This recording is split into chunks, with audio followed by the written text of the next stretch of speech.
দেখছেন রূপান্তর টেলিভিশন।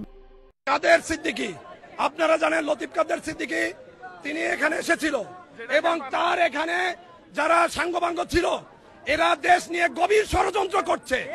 আমরা এই দেশে এই জন্য যুদ্ধ করিনি, এই দেশে এই জন্য অঙ্গহানি হয়নি। আমরা এই দেশে আমাদেরকে আমার সহযোদ্ধাকে গুলি করে হত্যা করা হয়েছে। আজকে তারা বাংলাদেশ নিয়ে ষড়যন্ত্র করছে, শোনার সাথে সাথে চলে এসেছি। আমরা প্রশাসনের কাছে অনুরোধ করব, এই গুপ্ত আলোচনা এবং এত দুঃসাহস কোথা থেকে তারা পেল? বাংলাদেশের রিপোর্টার্স ইউনিটির মতো জায়গায় এসে তারা বাংলাদেশকে নিয়ে ষড়যন্ত্র করার দুঃসাহস কোথায় পেল? আমরা জীবনের অর্ধেক শেষ হয়ে গিয়েছি। এই বাংলাদেশের গণতন্ত্র সার্বভৌমত্ব রক্ষায় আবার নিজের জীবনকে বিলিয়ে দেব, কিন্তু কোন ষড়যন্ত্র আমরা মেনে নিব না।